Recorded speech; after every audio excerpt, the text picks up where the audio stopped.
예, 안녕하세요.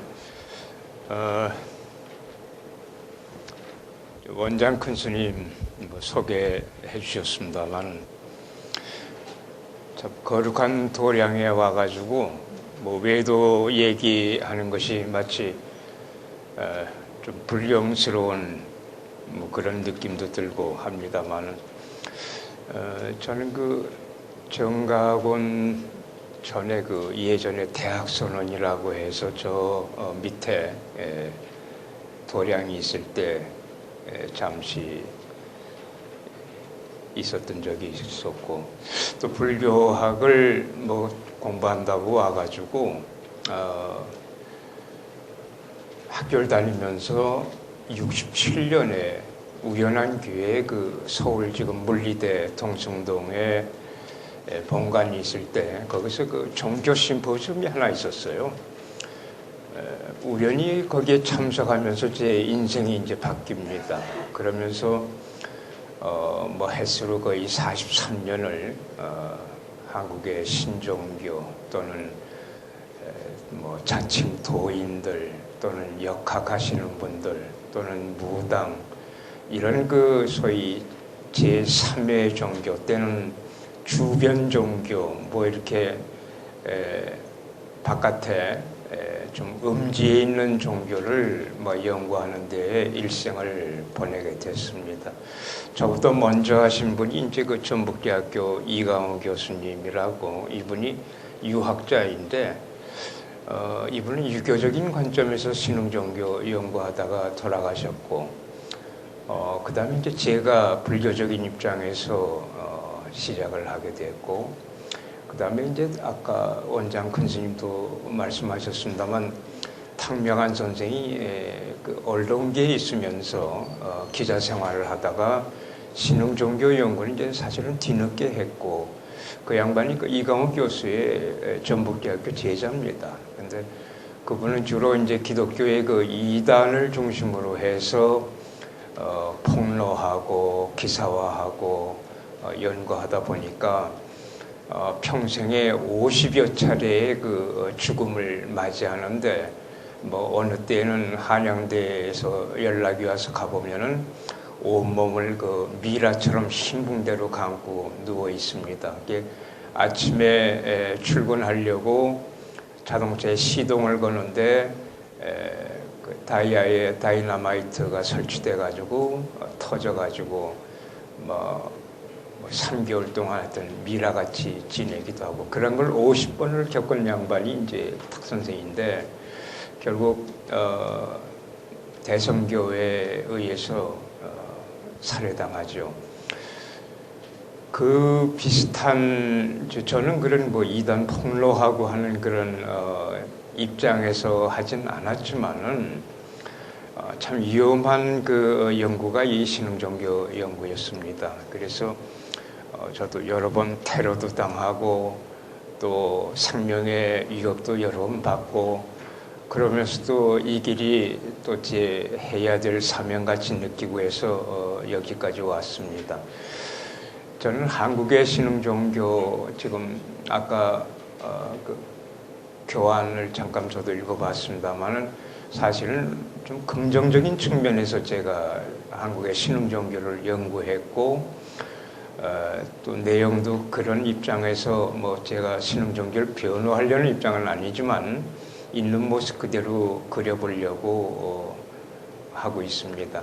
저는 한국의 신흥종교를 하나의 비교종교의 한 일환으로 보고 강의도 하고 또 학생들 지도도 하면서 실제 신흥종교 현장을 한 바퀴 학생들과 함께 답사하고 오면은 마지막 답사 끝날 때의 소감은 공통적으로 우리가 부처님 법을 올바로 믿고 있다는 것이 얼마나 감사하고 새삼스럽게 실험적인 재결속을 하는 계기가 됐다는 얘기를 해요. 그러니까 많은 신흥종교, 비교종교 답사를 하고 나면 오히려 자기 신앙에 대한 확신을 갖는 그런 계기가 되는 것 같아요.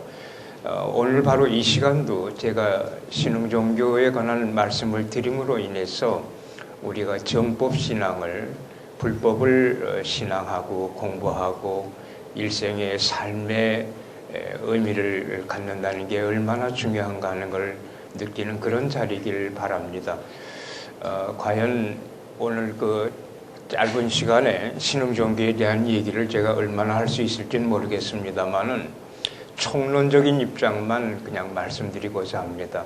일단 그 신흥종교의 그 명칭을 우리는 신흥종교라고 했지만은 요즘 신흥종교란 말은 거의 안 쓰고 신종교라는 말을 많이 쓰고 있습니다. 근데 종교라는 말도 사실 이 동양권에서 종교라는 용어를 사용하는 100년밖에 되지 않습니다. 렐리존이라고 하는 표현이 서구에서는 기독교를 렐리존이라고 하지 그 외의 종교는 렐리존의 개념에 해당하지는 않습니다. 근데 이것이 100여 년 전에 일본에 들어왔을 때 일본의 학자들이 특히 불교 학자들이 이걸 어떻게 렐리존을 번역하느냐 그걸 능언경에서 마루종자와 가리킬 교자를 추출해 가지고 종교라는 말로 번역을 해서 사용했고 그리고 일본에서 사용한 지 20년 뒤에 강매라고 하는 그 한국의 언론인인데 이분이 종교는 하이고 하는 그 한성일보의 논설문을 쓰면서 한국에서는 최초로 종교라는 용어가 사용되기 시작합니다. 그렇기 때문에 서구에서 기독교가 들어왔을 때 우리 한국에서 그 기독교니 천주교니 뭐 개신교니 이런 표현을 안 썼고 서쪽에서 들어온 도라에서 서도라고 했고 서학이라고 했고 천주학이라고 했고 했습니다. 그건 다시 말해서 종교라는 개념이 없이 우리는 유학이니 유도니 또는 불도니 선도니 해서 도와 학의 개념으로 봤지 종교라는 개념으로 보지 않았기 때문에 서구에서 들어온 종교를 종교로 인식하지 않았던 거예요.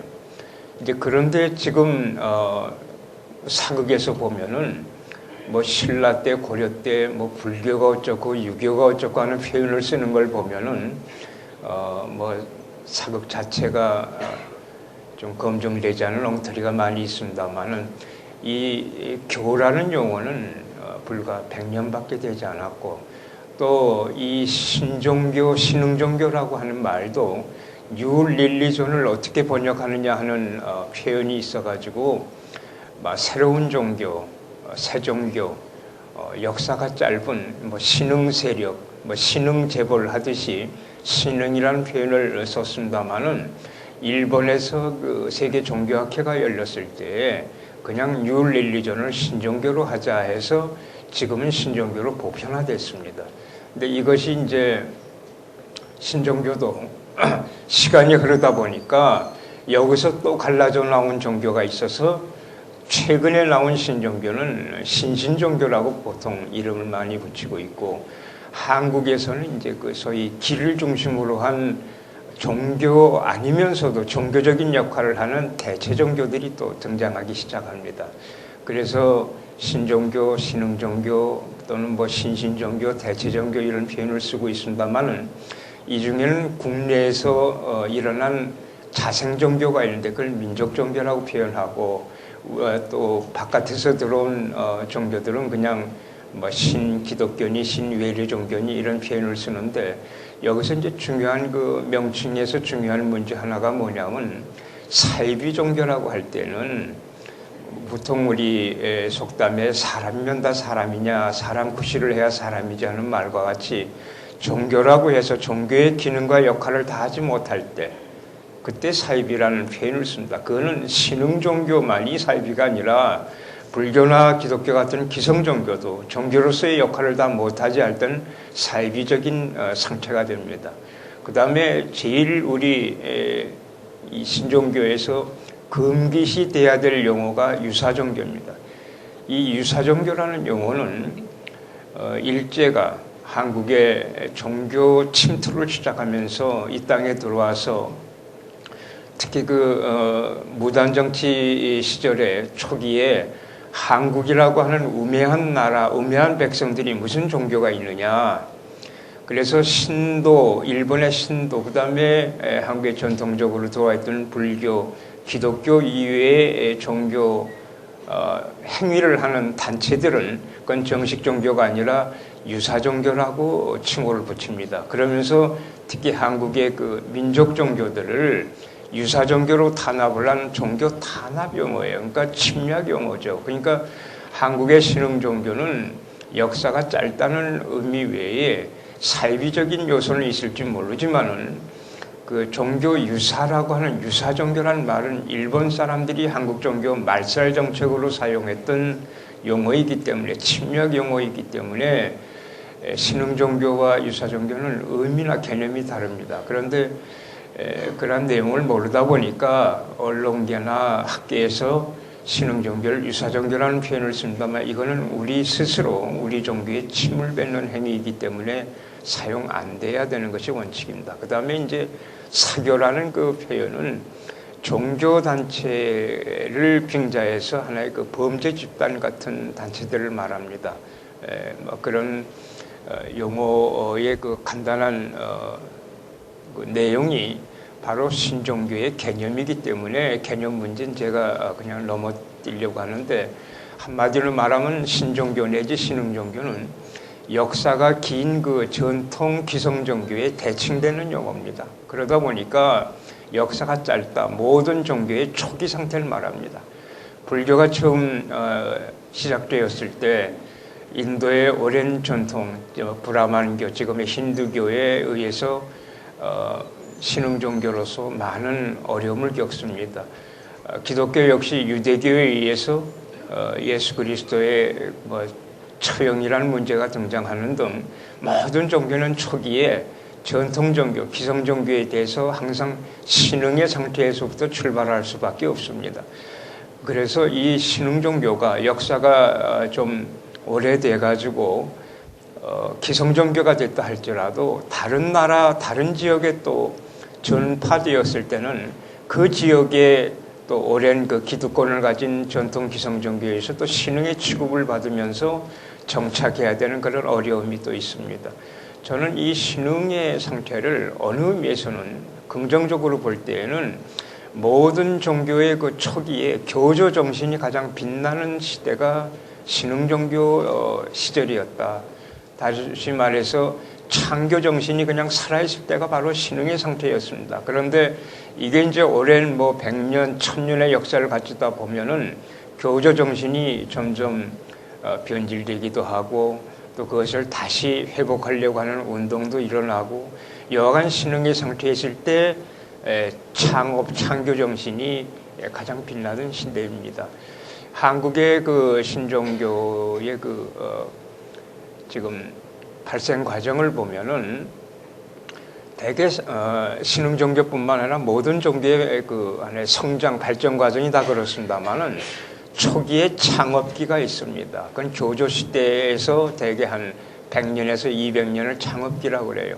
그 창업 시대에는 이제 교조의 그 진리와 카리스마와 이런 것이 한 종교를 생성하게 합니다.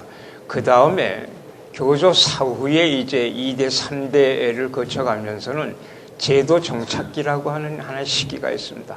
그 종교의 진리가 법이 제도적으로 정착이 되는 시기입니다.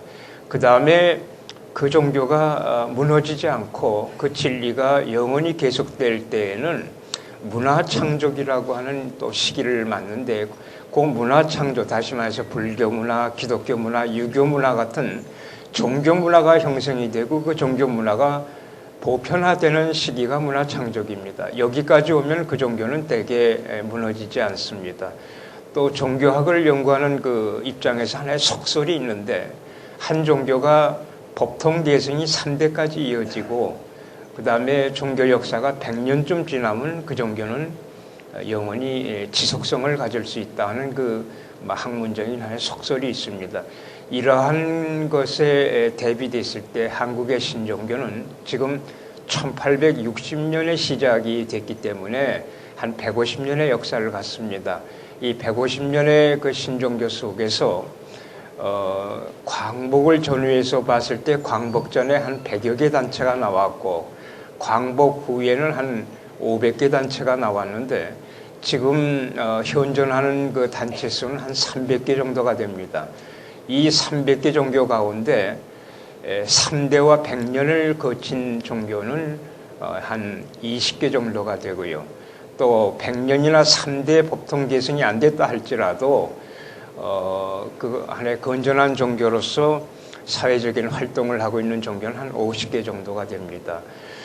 발생사를 그냥 간단히 제가 일단 말씀을 드리면은 1860년에 동학이 이제 창도되면서부터 한국의 신흥 종교가 시작이 되는데 수군 최재호라는 분이 하느님으로부터 그 강을 받으면서 지금까지 생각했던 그 서구적인 하나님과 또 한민족의 오랜 그 밝음의 태양의 그런 그 한의 그 의미가 함께 응축된 하느님을 실제 접하게 되고 모시게 되고 그것을 그분은 시천주라고 그랬습니다. 천주 하느님 그것이 어떤 창조적인 그 인격신이 아니라 무의하로 이루어지면서 우리 속에 내재되어 있다. 그러니까 우리가 전부 하느님을 모시고 있기 때문에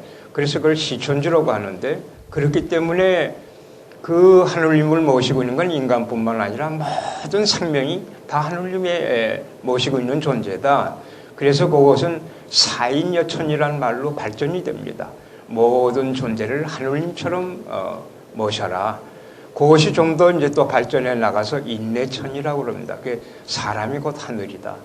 그래서 1860년대에 그러한 그 주장은 양반제도가 있었고 계급 상저, 이 차별, 남녀 이런 것이 전부 다 상반되어 있던 그 상황에서는 정말 사도난적에 가까운 엄청난 주장이었죠.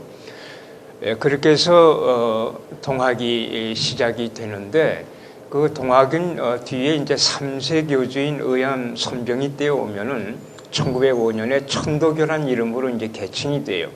그래서 학죽동학이요 도죽천도라 해서 천도교로 지금 이름이 바뀌어 있습니다만은 이 사람들은 지금도 전화를 이렇게 한다든지 또는 처음에 오랜만에 만나서 인사할 때는 꼭 앞에 모시고 안녕하십니까 하는 그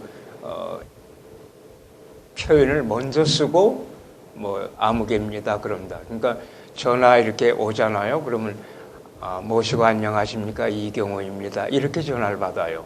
항상 하느님을 모시고 있다. 그러니까 우리의 어떤 그 모두가 그 불성을 가지고 있다는 계유불성 또는 시류불성하고 의미가 상통되는 점이 있습니다.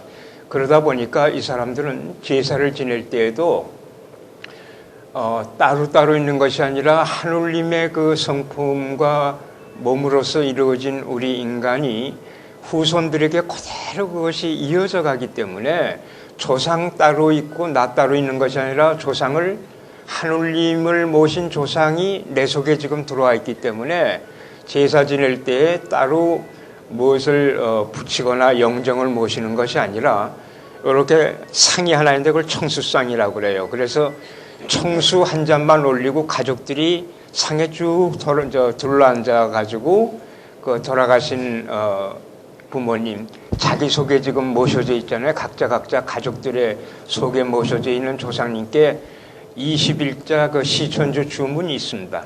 직위금지 해서 시천주 조화정 하는 그 21자 주문을 가족들이 같이 외우는 것으로 제사가 끝납니다. 그래서 그 진설을 바깥에다가 이렇게 반대쪽에 벽에다가 하는 것이 아니라 내 속에 모셔진 조상님께 하느님 조상님께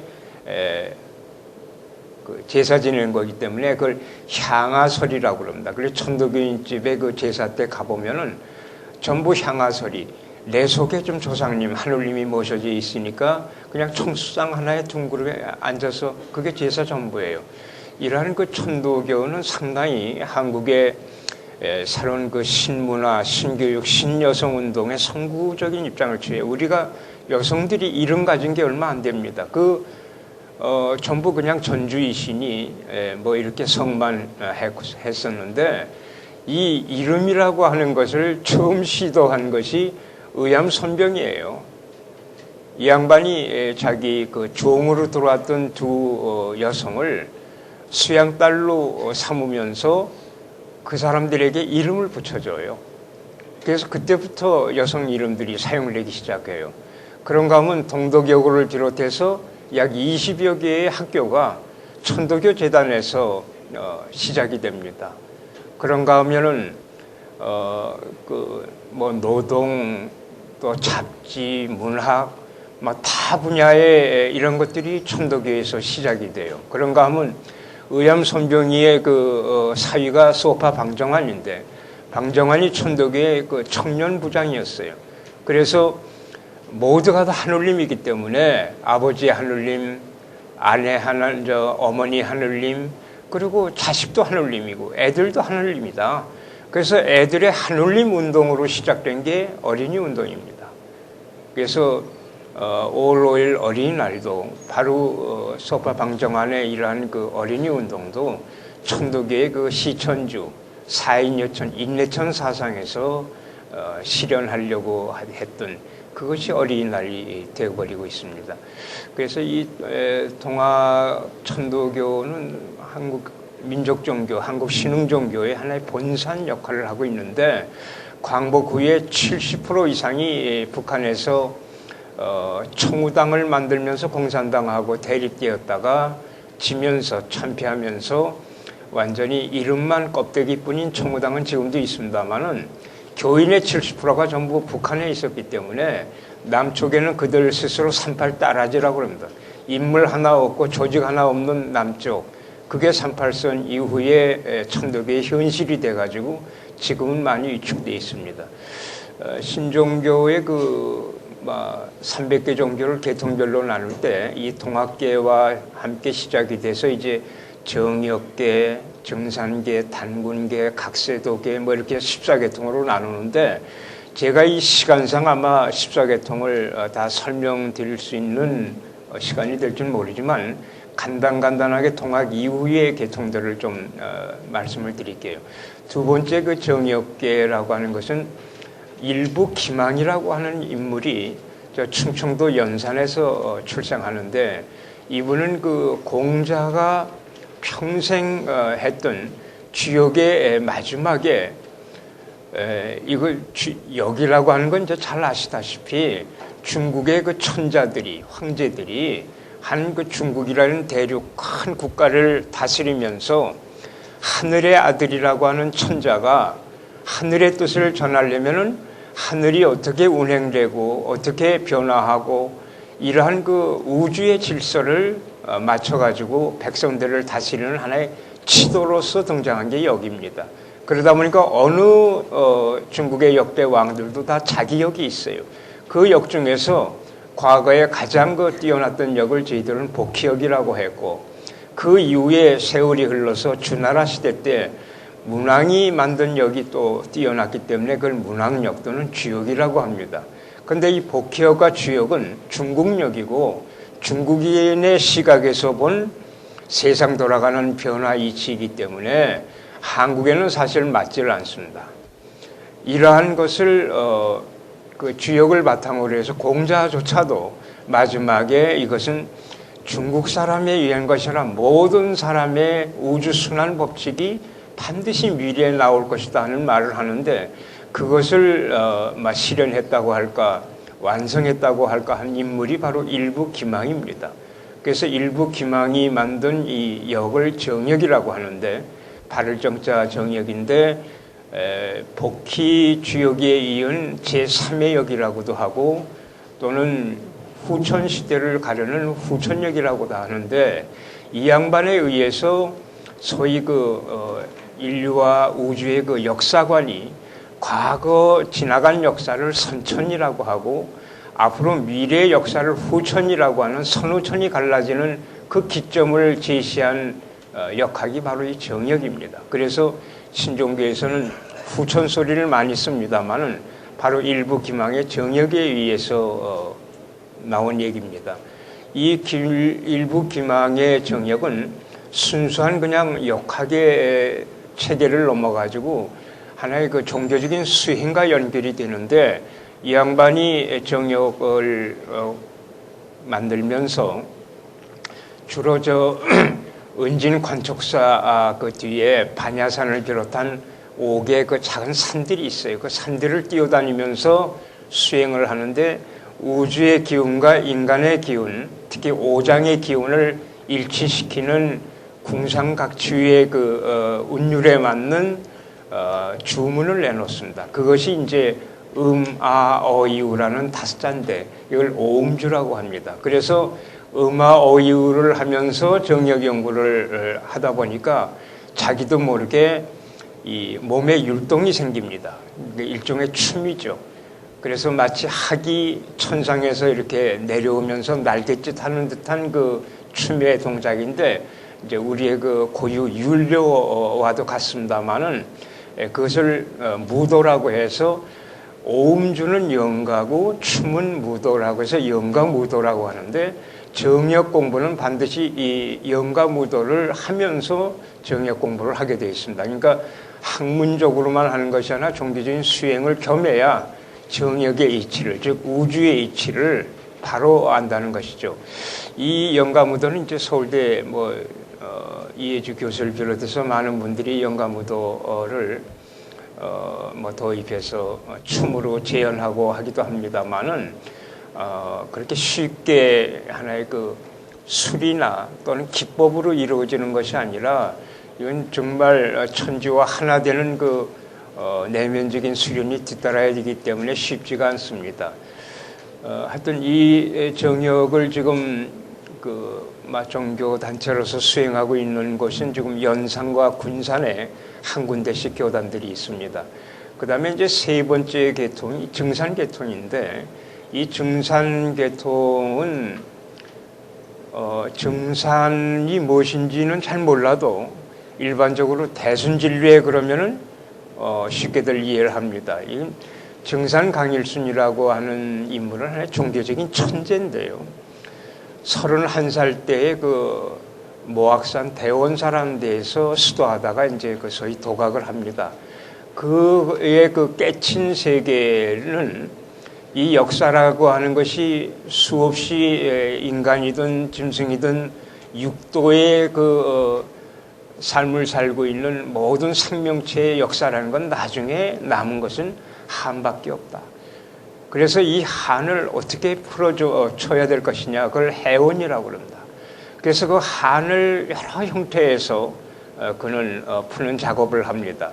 그래서 모두가 서로를 상극이 아닌 상생의 세계로 이끌고자 하는 운동을 피는데 그러한 그의 9년 동안의 하나의 그 해원 상생의 교화 운동을 천지공사라고 보통 표현을 하고 있습니다. 그래서 그걸 9년 천지공사 그럽니다만은 이 9년 천지공사 끝내고 그는 39살 때 요절합니다. 그러니까 종교적인 천재로서 9년 동안 종교 포교하다가 세상을 뜨죠. 이 월곡 정상 강일순에게 24명의 제자가 있었는데 그 마지막 말석 제자가 월곡 차경석이라는 사람이었어요. 이 양반이 종교 조직의 아주 명수입니다. 그래서 그 정상 강일순의 그 사상을 중심으로 종교 조직을 60방주 제도라고 하는 종교 조직을 가지고 펼쳐나가는데 일제하에 대부분 그 상해 임정 쪽에 나가서 독립운동 하시는 계열이 있는가 하면은 또 국내에서 많은 그 지식과 부를 갖추고 있지만은 나라를 빼앗긴 속에서 그냥 자포자기식으로 시를 넣거나 비판하면서 사는 이런 부류가 있었는가 하면 뭔가 어떤 종교를 통해 가지고 민족적인 운동을 하고자 하는 또 많은 부류가 있었는데 이러한 사람들이 이 월곡 차경석의 보청교에 많이 입교를 하게 됩니다. 그래서 자칭 600만이라고 했는데 조선 총독부에서 발표된 문서에는 200만으로 되어 있습니다. 그런데 그때 한국의 인구가 1500만을 넘지 못했을 때 200만이라고 하는 그 숫자는 그건 대단한 조직입니다. 그래서 이 월곡 차경석이 그 200만 조직을 가지고 그 나라 잃은 그 백성들에게 뭔가 자기 나름대로 새로운 그 희망 철학을 또는 삶의 신화를 주는 작업을 자기 나름대로 하는데, 그때 그 황석산이라고 하는 곳에서 좀 함양에서 거창가는 황석산에서 그 천자 등극식을 합니다. 그래서 나라의 국호를 떼시자 시국이라고 하고, 그리고 자기 그 천자 등극식을 하는데, 조선 총독부나 일본 그 경찰이 황석산을 에워싼 속에서 이루어지고, 하늘에 고축을 한 다음에 천자 등극식을 마친 다음에 그 일본 경찰들이 포위해서 그 행사장으로 왔을 때는 안개가 촉하게 깔리면서 지척을 분간하기 어렵게 되는 그 속을 통해 가지고 이제 탈출을 하고 뭐 이런 이상한 그 자연적인 기후 변화와 맞물리면서 월곡 차경석은 완전 신비한 인물로 둔갑을 하고, 그러면서 이 월곡 차경석의 보청교에 천하의 그 인재들이 모여듭니다. 그런 속에는 참 이름을 대면 알만한 분들이 상당히 되고 참여를 했는데, 혹시 누가 될까 싶어서 제가 그 사람 이름은 안 되겠습니다만은, 지금 저희 불교계에 계신 큰 스님들의 대개 부친 되시는 분들, 큰 스님들은 그때 어렸기 때문에 그분들의 부친 되시는 분들이 보천교의 그 중요한 간부로서 활동하셨던 분들이 참 많습니다. 그 당시에는 불교가 조선 왕조 500년의 그 탄압 속에서 또는 일본 불교에 의해서 도성 출입이 금지되고 하면서 나름대로의 그 진통을 겪고 있는 시기였기 때문에 많은 사람들이 불교에서 활동하는 출가 활동하는 입장보다는 이런 보청교와 같은 신흥종교, 민족 종교를 통해서 뭔가 나라 이런 이 구국운동을 펼치려고 하는 작업들이 상당히 팽배해 있었어요. 이 보청교가 그 천자 등극을 꾀했다고 했고, 그것은 나중에 조선 총독부에 의해서 완전히 괴멸이 돼 가지고 정읍 그 대흥리라고 하는 곳에 보청교 그 본부에 한 15채의 그 궁궐과 같은 집들이 있었는데, 거기에 본전이 11전입니다. 그 11전 건물을 나중에 그 조선 총독부가 월곡 차경석이가 죽고 보청교를 완전히 해체시킨 다음에 건물들을 이제 매각을 해요.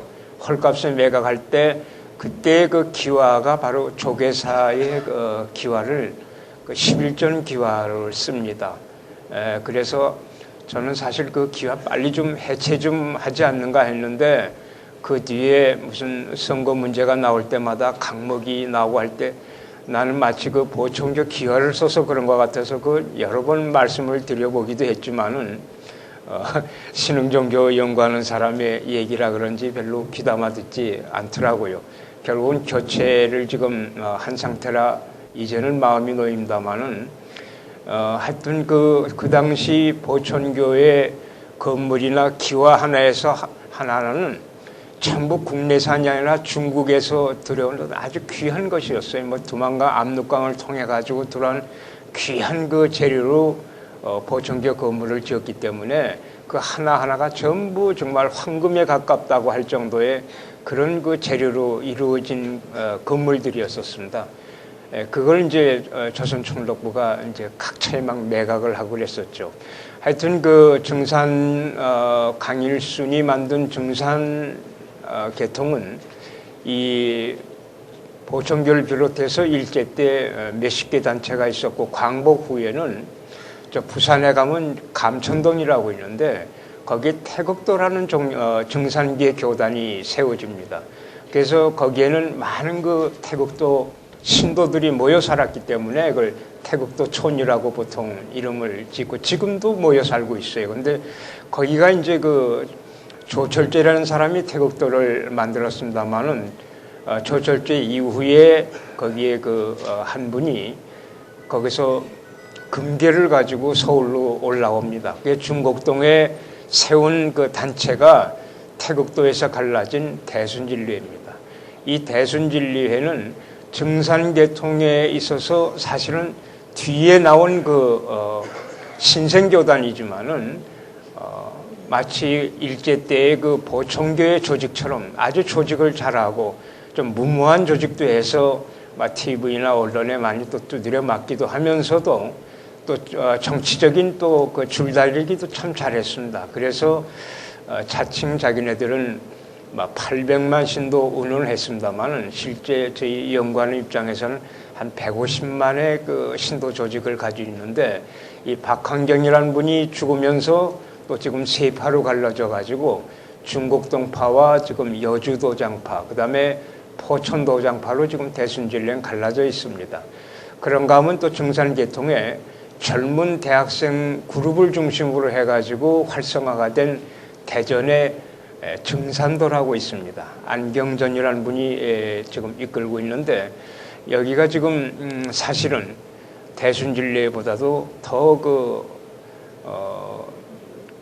뭐라 그럴까요? 아주 깊은 조직과 또 하여튼 이념적으로 무장된 젊은이들로 구성되어 있어서 증산계에서는 좀 위험하기도 하면서도 좀 주목할 단체로 지금 생각들을 하고 있습니다.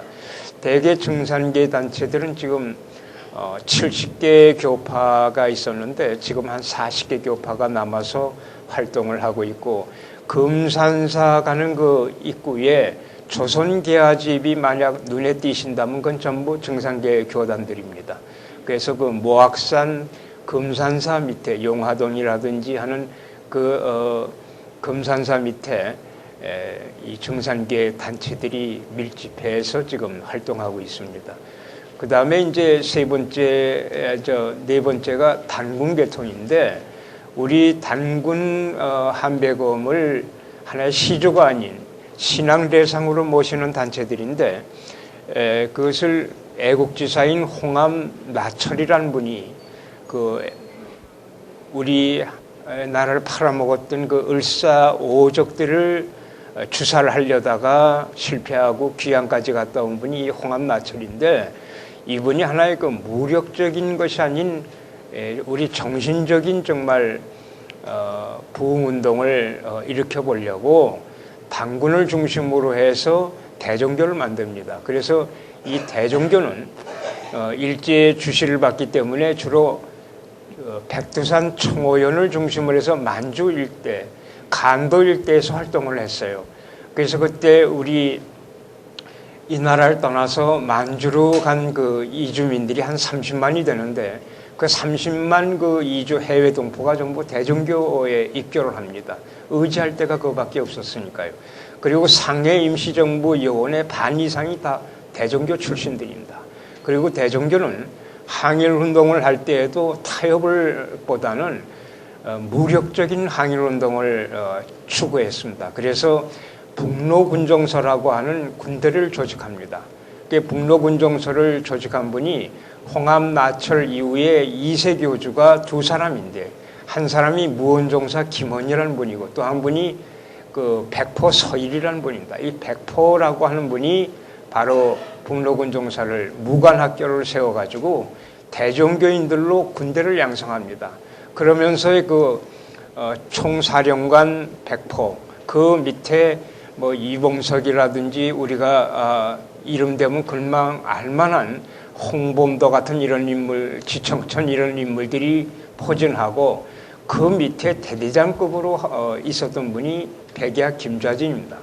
백야 김좌진의 청산리 전투를 저희들은 많이 기억을 하고 있지만은, 그것은 사실상 그분의 비중은 대종교에서 그렇게 크게 높지는 않았었습니다. 백포 서일이라고 하는 그 인물, 그 당시 정말 일본 군대가 가장 두려워했던 것이 바로 백포의 북로군종서였습니다.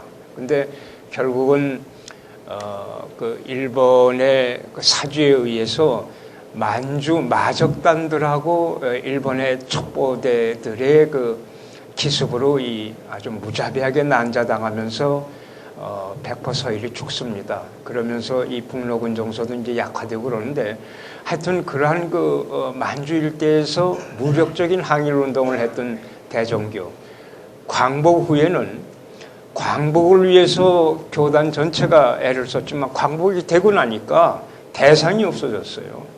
마치 화랑이 삼국을 통일한 후에 할 일이 없으니까 100년 후에 건달들이 돼가지고 허지부지 사라지듯이 대종교도 광복 후에는 적이 없어져 버리니까 침체에 빠집니다. 그러면서 광복 후에는 이제 당군계 한 40개 교단이 생기는데 한월교라고 해서 신호상이 신정일이라는 사람이 한월교가 한때 강화도 만이산과 대구를 연결하면서 엄청난 당군 보호 운동을 했는데 그 양반 죽고 나서 한월교도 지금 많이 쇠약해지고 그래서 당군계 단체들은 지금 비교적 취약합니다.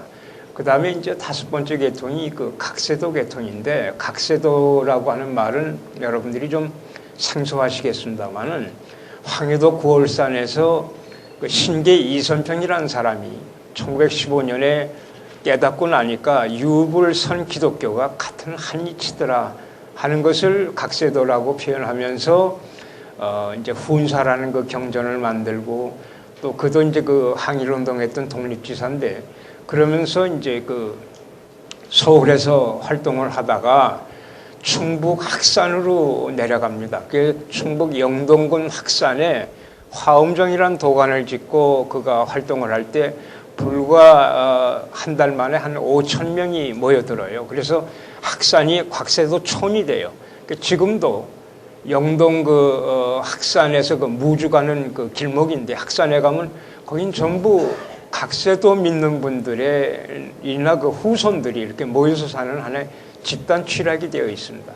한국의 집단 취락이 예전에 계룡산 신도안을 중심으로 한 10여 곳이 있었는데 계룡산 신도안이 1982년에 하나의 철거가 되면서 저희들은 이제 6.20 사업이라고 하는데 6월 20일 날 없어져 버려요. 그러면서 거기에 지금 군 골프장으로 신도안이 바뀌어져 버렸습니다만은 그런 첨단 시설이나 군 시설이 들어가면서 신도안이라고 하는 하나의 종교 마을이 사라지는데 저는 제가 신종교를 연구해서가 아니라 참 어느 의미에서는 미련한 사람들이라고 생각하는 게 뭐냐면 지금 일본에 가면 천리교인들이 만든 자치도시가 천리시입니다. 또 미국에서는 솔트레이크라든지 세 군데의 종교도시들이 있는데 그건 인위적으로 만들어진 거예요. 그런데 이 계룡산 신도안은 그냥 자연 발생적으로 모여진 한 100여 개의 교단들이 형성된 것이 신도안이에요. 이런 도시는, 종교도시는 이게 사이비 종교가 됐든 그거 따지기 이전에 전 세계에 신도안밖에 없었어요. 그리고 그거는 관광 효과라든지 문화적인 측면에서도 지금 문화 콘텐츠 사업을 일부러 돈 들여가면서 몇백억, 몇천억이 투자되면서 하는 모습을 보면서 자연 발생적으로 형성된 신도안을 그대로 보존시키면은 그 가치라는 거는 상상을 초월한 경제적인 가치나 문화 관광의 가치가 있는데 그걸 없애버렸더라고요. 그걸 보존시키면서도 군사 또는 첨단 시설들이 그걸 주변에 한다면 얼마나 조화가 잘 이루어지면서 의미가 있겠어요. 근데 이 각세도의 학산의 각세도촌도 지금 저렇게 명맥이 남아있지만 언제 없어질지 모르겠습니다만 이 사람들은 신계라고 하는 도조 이선평 선생의 호 자체가 새벽 신자 닭개자를 쓰기 때문에 닭을 먹지 않습니다. 그래서 아무리 배가 고파도 통닭집 이런 데 가자 그러면 그건 그 사람들 모욕하는 얘기가 되죠. 그 다음에 이 사람들은 한글에 자음 모음에다가 중음 하나를 더는 그들의 글자를 개발해가지고 이게 앞으로 새로운 시대, 후천 시대에 새로운 글자다 해서 후천신자라고 해가지고 편지라든지 또는 그들의 종교적인 대화를 할 때는 우리가 알아듣기 어려운 그들의 그 한글 비슷한 그 용어들을 사용합니다. 그 각세도가 있고, 그 다음에 좀 종소리와 함께 한 5분, 10분밖에 정리 시간이 없는 것 같은데, 6번째가 이제 그 갱종유도인데, 여러분들은 지리산 청학동 그러면 하고 그들의 뭐 한복과 갓과 상투와 댕기머리와 이런 걸 연상할 겁니다. 사실은 갱종유도라고 하는 그 단체는 28자로 된 긴 명칭인데 저도 다 외질 못합니다. 그걸 줄여서 갱종유도라고 하는데, 영신당 강대성이라는 분이 이제 그 만든 종교단체인데, 유도를 중심으로 해서 유불선 삼교 합일의 그 종교단체예요. 그런데 우리 고유 전통의 그 복장을 유지하면서 본부는 남원에 있고 지리산 청학동을 중심으로 해서 주로 충남권과 전라도에 포진해 있습니다. 이 사람들은 신교육을 하지 않고 서당교육을 고집하고 있고, 또 그 서당교육을 통해 사서상경을 떼어야만 그들의 경전인 부흥경이라는 경전을 볼 수 있을 정도입니다. 그래서 애들이 벌써 3살, 4살만 되면 붓을 들고 한학 공부를 하기 때문에 한 15살쯤 되면은 국전에 와서 서예전 이렇게 보면서 팔짱 딱 끼고 보면서 빙그레 웃어요. 그 글씨 보면서 웃어요. 근데 얘네들이 이제 이러한 그 현대인과 다른 모습을 하고 살다 보니까 좀 이상하게 쳐다볼 거 아니에요, 세상 사람들이. 그러니까 그들이 하는 용어가 있어요. 세소와 아소세라. 세상은 나를 보고 웃고 나는 세상을 보고 웃는구나. 이런 표현들을 써요. 하여튼 그들은 그런 그 마치 옛날 모습같이 살고 있지만 의식 구조는 굉장히 현대화됐고 정치에 그렇게 관심들이 많고, 그래서 지금 갱종유도의 대표로 있는 한양원이라는 분이 한국의 그 민족종교 교단을 규합해서 민족종교협의회 회장을 맡고 있습니다. 그래서 이런 갱종유도계가 있고, 그 다음에 이제 7번째가 물을 가지고 마음의 그 심수 또는 그 치료를 물 자체로 치료해서 병원을 가지 않고 물로 치료하고 하는 물법 계통이 있습니다. 근데 제가 시간상 물법계가 있고, 그 다음에 신불교계, 신기독교계, 또 신외래계, 또 신도교계, 무계, 일반 종교계, 이런 그 나머지 계통에 대해서는 제가 설명드릴 시간이 없습니다만, 한 가지 제가 마지막 말씀드리고 싶은 거는, 지금 신외래계 가운데 16개국에서 우리나라에 한 70개 신종교가 들어와 있는데, 그중에 일본에서 들어온 신종교가 40개로 제일 많은데, SGI 불교회, 요게 창가학회, 1년 정정계통 신도단체가 독립해서 SGI 불교회가 되어 있는데, 일본에 800만 회원을 가지고 있고 한국에 100만 신도를 가지고 있습니다. 지금 구로 5동에 본부가 있는데, 여기는 불상 대신에 만다라라고 해가지고 중앙에 남묘호랭객교, 나무묘법 연화경을 일본식 발음으로 남묘호랭객교, 왼쪽에 일본의 시조신인 아마데라스 오미강 천조 대신, 오른쪽에 우리 한국을 침략했던, 특히 신라와 가야를 침략했던 일본 장수 8번, 이 8번이라고 하는 일본 장수를 죽은 후에 한국 침략의 공로로 8번 대보살로 승격을 시킵니다. 그게 만다라에 새겨져 있는데, 우리 한국의 100만 신도들이 그 앞에서 우리 아들 대학 합격, 동국대학교에 합격하게 해주고, 우리 남편 사업 잘 되고, 병을 낫게 해주고 하는 이러한 것을 바로 그 앞에서들 하고 있어요. 이걸 제가 연재를 하다가 몇 번 피살 위협을 받는데, 작년에는 제가 신종교학회 그 교수들과 함께 일본에서 신종교 학술 세미나를 할 때, 제가 아주 이 SGI 불교회 본부를, 일본 본부를 제 발로 걸어 들어갔습니다. 하도 이 경우 죽인다고 그래서 아주 거기서 죽고 싶어가지고 실제 제 발로 걸어 들어갔는데, 그 뒤에 얘기는 다음 시간 기회를 한번 더 주면 자세히 말씀드리고, 하여튼 죽지 않고 돌아왔으니까 그들의 그 의식 구조는 우리가 상상하기 어렵습니다.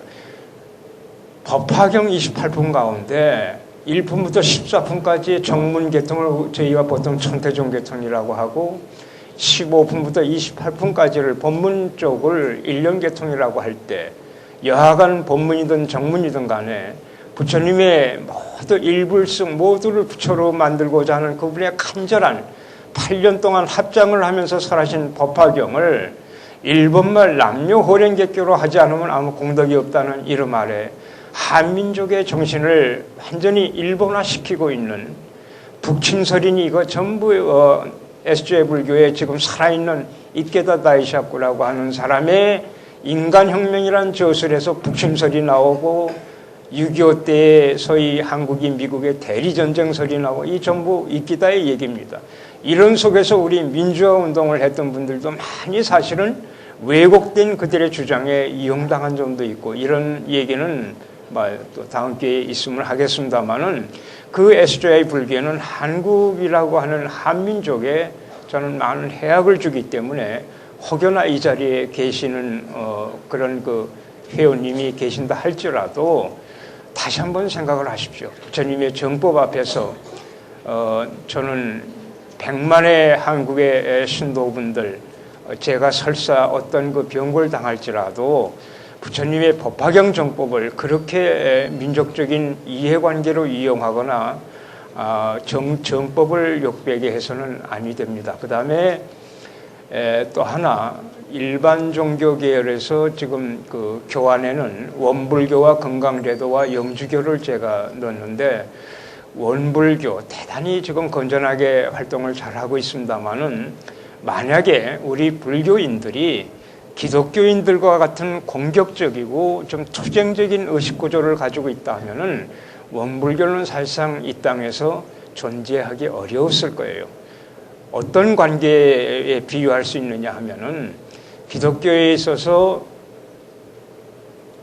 소위 그 개신교와 통일교의 관계, 우리 전통불교와 원불교의 관계가 기독교로 비유하면 그와 같습니다. 그러나 원불교가 한때 불교종단임을 자처하면서 성장했다가 어느 정도 아까 말씀드린 제도 정착이 되니까 이제 독자적인 그 종교 행세를 하다가 외국에 나가면 지금도 우리 한국 불교, 전통 불교는 구시대의 불교이고 자기네들은 현대한 도시 불교임을 외국에서 얘기하고 있는 모습을 볼 때 이건 아니다. 이런 종교성을 가져서는 아니 된다.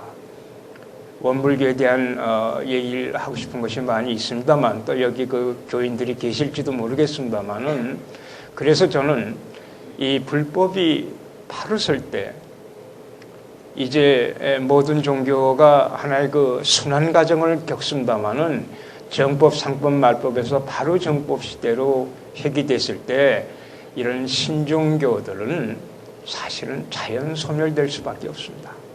기성종교가 제 역할, 제 기능을 못할 때 신종교가 창궐하는 것이고 또 신종교 중에는 물론 건전하게 발전하고 또 미래 시대에 우리가 배울 점을 많이 가지고 있는 신종교도 있습니다만은 궁극적으로는 기성종교, 신종교를 떠나서 이 정법 종교가, 정법 불교가 바로 설 때 이 신종교 문제는 저절로 그림자처럼 해결되는 부분이라고 봅니다.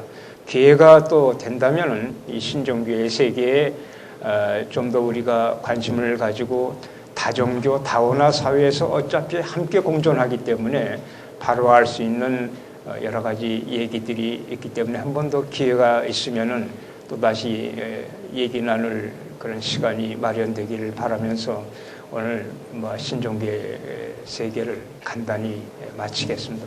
고맙습니다.